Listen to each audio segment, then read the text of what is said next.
दोस्तों कहते हैं कि जब दो मुहा सांप कहीं दिखे और एक कोबरा दिखे तो पहले दो मुहे सांप को कुचल देना चाहिए, क्योंकि मालूम नहीं वो कब किसको किस मुंह से डस ले। और ये भी कहते हैं कि जब आप अपने आप को उदारवादी बताएं, लिबरल बताएं, न्यूट्रल बताएं, तो आँख के जो चश्मे हैं ना, दोनों के शीशे बराबर होने चाहिए, दोनों का फोकस एक जगह होना चाहिए, एक बराबर पे होना चाहिए, तभी आपको सही व्यू मिलेगा। लेकिन जब आप एक ही चश्मे से दो अलग लोगों को अलग अलग नज़रियों से देखोगे तो बात तो होगी मेरे दोस्त। मशहूर राइटर मधु कीश्वर ने, आपको मालूम है, एक जो है वो सोशल मीडिया पे पोस्ट किया। मैं आपको पोस्ट नहीं दिखाऊंगा क्योंकि मैं उस चीज़ को इंडोर्स नहीं करता, मैं उस पर नहीं हूँ, मैं उस बारे में बात ही नहीं करना चाहता। उन्होंने प्रधानमंत्री पे कुछ आरोप लगाए, ठीक है, वो मामला कल हो गया। बीजेपी की तरफ से किसी नेता ने उसने कोई जवाब नहीं दिया, लेकिन उसको डिफेंड करने के लिए गोदी चैनल के एंकर उतर गए, गोदी चैनल के पत्रकार उतर गए। और जो एक्सपेक्टेड था कि गोदी चैनलों में काम करने वाले लोग, गोदी पत्रकार, गोदी भक्त लोग, न सिर्फ पत्रकार बल्कि भक्त लोग भी, और जो सोशल मीडिया पे एक्टिव हैं, आईटी सेल के लोग, पूरे उतर गए। उनका हक बनता था, उनकी ड्यूटी थी, उन्हें आदेश आ गया था। लेकिन हैरानी तब हुई मुझे कि जब जो लोग अपने आप को कहते तो ये हैं कि सरकार से हम सवाल पूछते हैं, जो दिखाने की ये कोशिश करते हैं कि हम कांग्रेस के साथ हैं, इस मुद्दे पर उन्होंने जो पलटी मारी है, उस पलटी ने सोचने पर मजबूर कर दिया कि दरअसल इन लोगों का सही में चरित्र क्या है, ये असल में क्या चीज़ है, किस चक्की के पीछे हुए हैं। अब देखिए, मैं आपको कुछ नाम दिखाता हूँ। ये देखिए, सबा नकवी, सीनियर पत्रकार, प्योरली मधु कीश्वर को जो है वो घटिया इंसान बता रही हैं, इनके ट्वीट से साफ दिखता है। विनोद कापड़ी, सीनियर पत्रकार, इनकी पत्नी है साक्षी जोशी, आपको मालूम है यूट्यूब पे चलता है, सरकार से बहुत सवाल पूछती हैं। वो भी मधु कीश्वर को एक तरह से नैतिक पतन बता रहे हैं उनका, मधु कीश्वर का। फिर मशहूर पत्रकार आशुतोष, वो भी कहते हैं कि प्रधानमंत्री मोदी का कैरेक्टर असैसिनेशन जो है वो हाईली कंडेमेबल है, मतलब उसकी भर्त्सना की जानी चाहिए। फिर एक नरेंद्र नाथ मिश्रा है, कहते हैं अच्छा हुआ जो एक पोस्ट डिलीट हो गया, बहुत भद्दा और कुंठित और अमर्यादित पोस्ट था। मैं फिर कह रहा हूँ, मैं पोस्ट पे नहीं जा रहा, बात ये कह रहा हूँ कि ठीक है, हमें भी लगा, कुछ में लगा, कहीं जगह लगा, कई बार बहुत चीज़ें पोस्ट लगती है कि जो नहीं होनी चाहिए, लेकिन हम उसको इंडोर्स नहीं करते। ये लोग अपने आप को लिबरल दिखाने के लिए, अपने आप को न्यूट्रल दिखाने के लिए कि हम तो ना राइट विंगर हैं, ना लेफ्ट विंगर हैं, ना सेंटर विंगर हैं, हम तो सच्चे पत्रकार हैं, ये दिखाने के लिए इनको लगा इससे बेहतरीन मौका कुछ नहीं हो सकता। मुझे तो, मैं साफ शब्दों में कह रहा हूँ, मैं सीधा आरोप लगा रहा हूँ, ये प्रधानमंत्री की नज़रों में आने के लिए किया है इन लोगों ने, कि हम नोटिस हो जाएं, कि हम भी सरकार से सवाल पूछते हैं तो हम पत्रकार के नाते पूछते, वरना हम तो साथ हैं। सही में बताऊं, मैं सीधा आरोप लगा रहा हूं कि प्रधानमंत्री की नज़रों में आने के लिए, बीजेपी के टॉप उसके लीडरशिप के नज़रों में आने के लिए। वरना एक चीज़ बताइए, अभी कुछ दिन पहले, कुछ ज़्यादा दिन नहीं हुआ, संसद परिसर में ये गिरिराज सिंह केंद्रीय मंत्री क्या कर रहे हैं? हाथ में किसकी फोटोज़ है? हाथ में नेहरू, उनकी बहन, उनकी भतीजी को बदनाम करने वाले क्या फोटो दिखा के क्या दर्शा रहे थे, ये क्या कह रहे थे? नेहरू का कैरेक्टर असैसिनेशन नहीं हो रहा था। अगर प्रधानमंत्री का कैरेक्टर असैसिनेशन अगर मधु कीश्वर कर रही हैं, तो गिरिराज सिंह केंद्रीय मंत्री होते हुए संसद परिसर में पंडित नेहरू और उनके परिवार का कैरेक्टर असैसिनेशन कर रहे थे, तब ये लोग नहीं, इनको चुभा, तब इनका ज़मीर नहीं जगा, तब इनकी रीढ़ की हड्डी नहीं खड़ी हुई। इसी तरह से ये एक इंसिडेंस नहीं है, महात्मा गांधी और पंडित नेहरू का कैरेक्टर असैसिनेशन कितनी बार हुआ है, कितनी बार बीजेपी के लोगों ने कैरेक्टर असैसिनेशन किया है, ये अनगिनत है, अनगिनत है, तब इन लोगों का ज़मीर नहीं जगता। इन्हीं मधु कीश्वर का बताता हूँ मैं आपको, जिन मधु कीश्वर को ये बता रहे हैं, उन्हीं मधु कीश्वर के पुराने ट्वीट देख लीजिए आपकी स्क्रीन पे। इन्होंने वहाँ पर महात्मा गांधी और नेहरू को गे तक कह दिया था। उसके बाद मेनका गांधी के कैरेक्टर पे इन्होंने सवाल उठाया, सोनिया गांधी को लेकर बहुत कुछ अगड़म बड़म बोला। ये कैरेक्टर असैसिनेशन नहीं था, नेहरू गांधी का कैरेक्टर असैसिनेशन नहीं किया था मधुकेश्वर ने, सोनिया गांधी मेनका गांधी का कैरेक्टर असैसिनेशन नहीं किया था। तब कहाँ थे ये लोग? तब क्यों नहीं इनका ज़मीर जगा? तब क्यों नहीं इन्होंने ये इस तरह के कड़े वो किए, प्रतिक्रिया दी? क्योंकि डर सबको लगता है भाई साहब, डर सबको लगता है, सत्ता से डर सबको लगता है,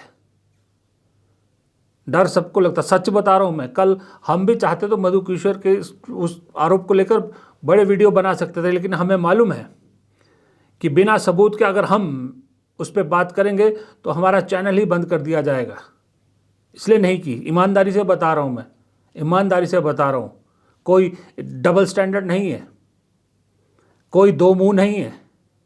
डर सबको लगता है, हमको भी लगता है, और इनको हमसे ज़्यादा डर लगता है। वरना ना मधुकेश्वर और गिरिराज सिंह ये सब जब हुए, गांधी नेहरू का कैरेक्टर असैसिनेशन हुआ, तब क्या करते हैं ये लोग? तब सिर्फ अपने टीवी डिबेट में भी, अपने चैनलों के डिबेट में भी एक आध लाइन को बोल देते हैं, सवाल पूछते हैं, जवाब दूसरों से लेते हैं। तब इनको इतनी तकलीफ नहीं होती जितनी अब हुई है। स्मृति ईरानी का जिक्र हुआ, उसमें देखिए स्मृति ईरानी को क्या हुआ? स्मृति ईरानी को तो फायदा ही हुआ ना, स्मृति ईरानी भी अचानक से एक्टिव हो गई हैं। उन्हें भी ये उम्मीद जगने लगी है कि शायद इस बहाने मैं फिर एक बार लाइमलाइट में आ जाऊंगी, फिर कोई जो है वो राजनीति में कहीं आगे बढ़ेगी। तो उन्होंने आज प्रधानमंत्री की तारीफ में ट्वीट भी कर दिया है। ठीक है, उनकी राजनीति है, उनका हक है, वो करना बनता है। अब इन्हीं नरेंद्र नाथ जी को देखिए, अमरेंद्र खलबली के नाम से उन्होंने सीधा सवाल पूछा है कि फिर नेहरू जी और उनकी बहन के फोटो के भद्देपन के रूप में दिखाए जाने पर इन संघी पत्रकारों की रूह क्यों नहीं कांपी? मर्यादा का नंगा नाच तब क्यों नहीं हुआ? और ये आशुतोष जी मेरे सीनियर रहे हैं एक चैनल में, बहुत अच्छे संबंध है मेरे, फिर भी मैं इन पे सवाल उठा रहा हूँ। यही जब आम आदमी पार्टी पे थे तो देखिए, उन्हीं प्रधानमंत्री को लेकर, अमित शाह को लेकर, और वो जो उन पर आरोप मधुकेश्वर ने लगाए हैं कुछ गुजरात से रिलेटेड, उनकी जांच की मांग करते थे। नेशनल कमीशन फॉर वुमेन में जाके कहते थे जांच होनी चाहिए। तब जांच मांगते थे, अब कैरेक्टर असैसिनेशन लग रहा है इनको प्रधानमंत्री का। ये भाई साहब सही में बता रहा हूँ, ये ज़्यादा खतरनाक लोग हैं। उससे अच्छा तो वो है जो स्टैम्प है, जो मानते हैं कि हम हाँ मोदी भक्त हैं, हम गोदी पत्रकार हैं।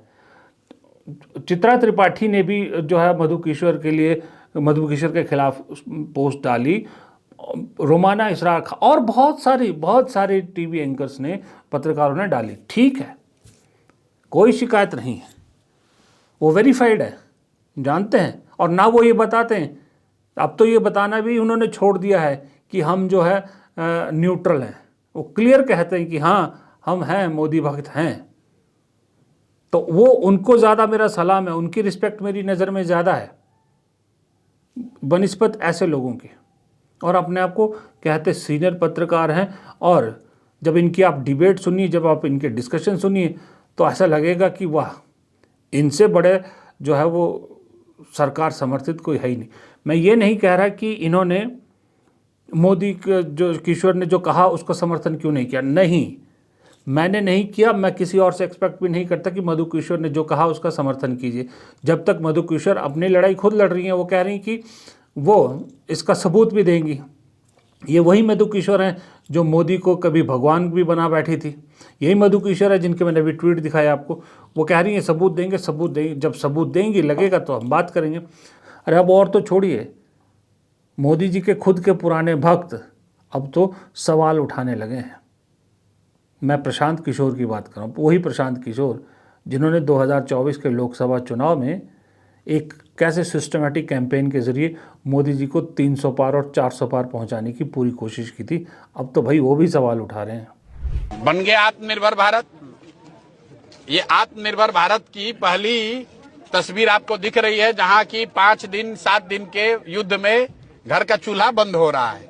और पिछले कई वर्षों से भारत को आत्मनिर्भर बनाने के लिए कभी आप नोटबंदी में लाइन में लगे, कभी कोविड के इंजेक्शन के लिए लाइन में लगे, डंडा खाए, 50 रुपए का पेट्रोल डीजल 100 रुपए में खरीद रहे हैं, क्यों? क्योंकि आपको भारत को आत्मनिर्भर बनाना है। और जब आज आत्मनिर्भरता की बात आई तो फिर लोग गोईठा और लकड़ी का जुगाड़ कर रहे हैं। 4 दिन में गैस खत्म हो गया। तो हकीकत यही है कि विदेश मंत्री चाहे सर्वदलीय बैठक में मीडिएशन को दलाली कहें, प्रधानमंत्री 1.5 घंटे तक भाषण देने वाले प्रधानमंत्री बिना कांग्रेस को कोसे हुए 20 मिनट में संसद में अपनी बात कह के चल दें। देश के पेट्रोलियम मंत्री कहाँ हैं नहीं मालूम, विदेश मंत्री कहाँ हैं होते हैं नहीं मालूम, देश के गृह मंत्री अमित शाह कहाँ हैं, क्या इस सारे मामले पे कह रहे हैं नहीं मालूम। मालूम है तो सिर्फ इतना कि चुनावी रैलियां हो रही है, बाकी नहीं मालूम। उस सब के बीच में जनता सड़क पे खड़े होकर जो सवाल पूछ रही है ना, उन सवालों का जवाब देना मुश्किल हो रहा है। और सबसे बड़ी बात है, इन सवालों का फ़ायदा पता किसको हो रहा है? सबसे ज़्यादा इन सवालों का फ़ायदा कांग्रेस को नहीं हो रहा, समाजवादी पार्टी को नहीं हो रहा। इन सब सवालों का जवाब सबसे ज़्यादा फ़ायदा जिसको हो रहा है वो है ममता बनर्जी। ममता बनर्जी बहुत अच्छी तरह से जानती हैं कि इमोशनल चीज़ों को कैसे कैश किया जाता है। ममता बनर्जी बहुत अच्छी जानती हैं कि लोगों की रग कहाँ पर होती है, कौन सी नब्ज़ दबानी है। आजकल खूब दबा रही हैं ये, महंगाई का, एलपीजी का, पेट्रोल का। और मुझे तो ये डर है कि कहीं ममता बनर्जी अब जब, क्योंकि साम दाम दंड भेद दोनों तरफ से अपनाया जा रहा है, तो ममता बनर्जी अब कहीं वो मधु किशोर वाला मामला ना उठा लें। अब बात दूसरी की सरकार ने आज थक हार के पेट्रोल डीजल पर सब्सिडी कम की, एक्साइज ड्यूटी कम की, माफ़ कीजिएगा। और पूरे देश में ये मैसेज तुरंत फैला दिया गया इनडायरेक्टली कि अब पेट्रोल डीजल सस्ता होगा। जबकि कल रात ही न्यारा जो कंपनी है, जो रशियन कंपनी के साथ मिलकर चलती है, भारतीय कंपनी के साथ, उसने पेट्रोल डीजल के दाम बढ़ा दिए। 5 रुपये में ख्याल पेट्रोल बढ़ाया, 2.5 रुपये शायद डीजल बढ़ाया। सरकार एक्साइज ड्यूटी कम करके कुछ मैसेज दिया या नहीं दिया मुझे नहीं मालूम, लेकिन उनके गुर्गों ने नीचे पूरा मैसेज पहुंचा दिया कि अब पेट्रोल डीजल सस्ता होगा। जबकि हकीकत कुछ और है। देखिए, हकीकत मैं नहीं बताऊंगा, हकीकत पवन खेड़ा बता रहे हैं। कांग्रेस के जो प्रवक्ता पवन खेड़ा हैं, मीडिया सेल के हेड हैं, उन्होंने पूरी हकीकत बता दी। साथियों, आज सुबह हरदीप पुरी जी ने एक ट्वीट किया और एहसान जताया हम सब पर कि साहब पेट्रोल और डीजल पर से एक्साइज ड्यूटी 10 रुपए कम कर दी गई। पढ़ने से ऐसा लगता है कि हमें और आपको राहत मिल गई, हम पेट्रोल भराने जाएंगे तो 10 रुपए सस्ता पेट्रोल मिलेगा। गलत। यह राहत सिर्फ और सिर्फ ऑयल मार्केटिंग कंपनीज को दी गई है, और हम और आप जब पेट्रोल भराने जाएंगे तो उतनी ही कीमत देंगे जो कल दे रहे थे। आपको याद दिलाता हूं, जब मनमोहन सिंह जी की सरकार चुनाव हारी मई 2014 में, तब अंतर्राष्ट्रीय कीमत कच्चे तेल की $106.94 थी, लगभग $107 पर बैरल। पेट्रोल मिलता था 71 रुपीज 71 पैसा, डीजल मिलता था 56 रुपीज 71 पैसा। युद्ध से पहले, ठीक युद्ध से पहले, अंतर्राष्ट्रीय कीमत थी $70 पर बैरल, अब है $93 पर बैरल। पेट्रोल आप कितना खर्च कर रहे हैं 1 लीटर पे? 95 रुपीज। ये कीमतें क्यों बढ़ी? 60 रुपए में मिलना चाहिए जो पेट्रोल, उसके लिए आप 95 रुपए दे रहे हैं। क्यों? क्योंकि पिछले 11.5 सालों में सरकार ने 12 बार एक्साइज ड्यूटी बढ़ाई है। और अगर कैलकुलेट करें 11.5 सालों में प्रतिदिन सरकार ने 982 करोड़ इस एक्साइज ड्यूटी से कमाया है। राहत उपभोक्ता को न तब मिली न अब मिलेगी। अब देखिए, ये जो एक्साइज ड्यूटी कम करना और उसको इस तरह से प्रोजेक्ट करना, ये क्या बताता है? ये बता रहा है, ये दर्शा रहा है मेरे हिसाब से तो, कि जो वेस्ट एशिया क्राइसिस है, इसमें सरकार बुरी तरह से फंस गई है। मुझे लगता है सुबह से शाम तक सरकार अगर कोई दुआ करती है तो यही दुआ कर रही कि किसी तरह से युद्ध समाप्त हो जल्द से जल्द, क्योंकि ये युद्ध जितना लंबा चलेगा उतनी मुसीबत भारत को झेलनी पड़ेगी और उतनी मुसीबत भारत सरकार को झेलनी पड़ेगी। लाख कोशिश कर ली सरकार ने लोगों को ये कहने के लिए कि एलपीजी पेट्रोल की कोई कमी नहीं है, फिर भी लोग दोनों जगह पर लाइन में क्यों लगे हैं ये समझ में नहीं आ रहा। और ना इस चीज़ को लेकर कोई बहुत बड़े लेवल पे कोई बड़े बड़े नेता कोई कैंपेन चला रहे हो, वरना राहुल गांधी की कोई इतनी सी बात होती है तो तुरंत पूरी बीजेपी पूरा सिस्टम एक कैंपेन चला देता है। इसमें क्यों कैंपेन नहीं चलाया जा रहा, लोगों को क्यों नहीं इस पे जो है वो आकर्षित किया जा रहा है कि नहीं, कमी नहीं है, आप हड़बड़ी मत मचाइए। इतना ढीला रवैया क्यों है सरकार का? इसका मतलब कहीं ना कहीं आपको आशंका है कि कुछ तो है गड़बड़। अब एक्साइज ड्यूटी कम कर रहे हैं, इसका मतलब आप छटपटाहट में जो हाथ पैर जहां मारा जा सकता वो हाथ पैर मारने की आप कोशिश कर रहे हैं। फिर मैं कहूँगा, फिर लोग कहेंगे कि राहुल भक्ति में लग गया, लेकिन हकीकत है राहुल गांधी ने 2.5-3 हफ्ते पहले जब पार्लियामेंट में कहा था कि बहुत बड़ी मुसीबत भारत में आने वाली है, वो सच हो रही कि नहीं हो रही? अब इसमें आप राहुल भक्ति कहिए, कुछ भी कहिए, लेकिन उस आदमी ने जो कहा था वो फिर सच हो रहा है कि नहीं हो रहा? फिलहाल इस वीडियो में इतना ही। वीडियो पसंद आए तो लाइक कीजिएगा, शेयर कीजिएगा और कमेंट बॉक्स में आप भी अपनी राय ज़रूर दीजिएगा। और चैनल को अगर सब्सक्राइब नहीं किया है, गुजारिश आपसे है कि चैनल को सब्सक्राइब ज़रूर कीजिएगा। नमस्कार।